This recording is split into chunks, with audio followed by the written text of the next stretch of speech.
What's up everyone, my name is Matthew and welcome to NEMCA. Today we're going to be doing a Suicide Squad review. For those of you who don't know, the Suicide Squad is a military task force composed of mostly villains. These villains are sent on dangerous missions. If they accomplish these missions, they have time off their prison sentence. But if they fail these missions and cause ruckus in the city, it'll all be blamed on them. But it doesn't really matter because they're villains. This movie is written and directed by David Ayer. I think he does a really great job between the mix of action and character development in the movie, which opens up a lot of things for the future inside the DC Cinematic Universe.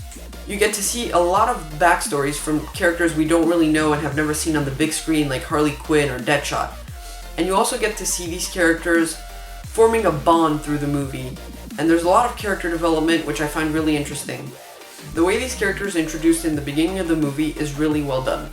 All the actors do an outstanding job of portraying their roles, especially Will Smith, Margot Robbie, and Viola Davis. Margot Robbie does an amazing job as Harley Quinn.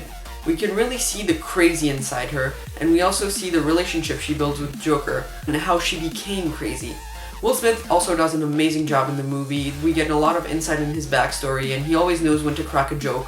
Jai Courtney makes a great Captain Boomerang. He is always funny. I thought he was gonna be not that great in the movie, but he actually did a lot, and I found it really good that pretty much every character gets a lot of screen time. Good that the bigger actors weren't there the most of the time, and the smaller actors also got a chance to be in the movie. Like, I would say you can see that the bigger actors were featured more, but you still got a lot of the smaller characters, which is really great. Jay Hernandez as Diablo. We see him quite a lot through the movie, and at the beginning of the movie he's kind of like a little bit of a boring character, I would say, but he gets more and more interesting throughout the movie, especially when you start to learn a little bit more about him. He's not a character that's very well known in the comics as well, so it was really interesting to see how he was in this movie. Viola Davis. She did a really great job being like the boss character throughout this whole movie, and you can see how she controls the Suicide Squad and how most of the members from the Suicide Squad actually fear her more than she fears them, which is pretty interesting. What I liked about this movie is it was a mix of serious and very funny at the same time. The movie does a great job of being serious and funny at the same time. A lot of characters have complexes and you can see they're struggling in their mind, but they all can crack jokes at the same time. You can see everyone in this movie have a moment together. Like, there's not one duo that you can imagine in the movie that doesn't have a moment together and that bond together and that make jokes together. Like, everyone in this movie makes a joke, and usually they're really funny. Especially Killer Croc. He doesn't talk much, but he has a lot of jokes throughout the movie, which is pretty cool. So all in all, I have to say that the actors do an amazing job portraying their roles, and hopefully there will be a sequel where we can see them play these roles again, or maybe we can see them in other Marvel movies. The character that I would have liked to see more of in this movie was the Joker, Jared Leto. Because we do see him in this movie, and we do see sort of how he is, but I would have liked to see more of him to have an actual impression of what kind of Joker he was. For now, we can see that he's a very psychopathic Joker, and he cares a lot about Harley Quinn.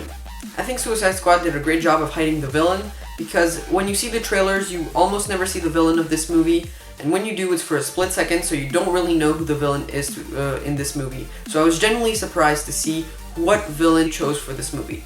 That's enough for the movie, because otherwise I'm going to start getting into spoiler territory, and I don't want to spoil the movie for you before you go watch it. By the way, side note, one of the most amazing things in this movie is the soundtrack.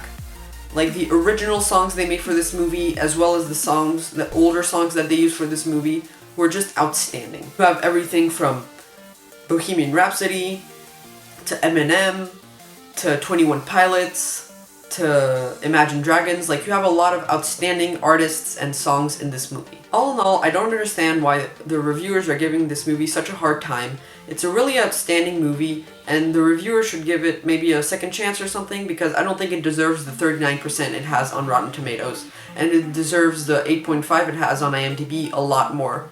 I would say I would give Suicide Squad about an 8 out of 5. Well, that has been it for my Suicide Squad review. If you enjoyed, leave a like, subscribe, and I will see you next time on the NEMCA channel. Peace.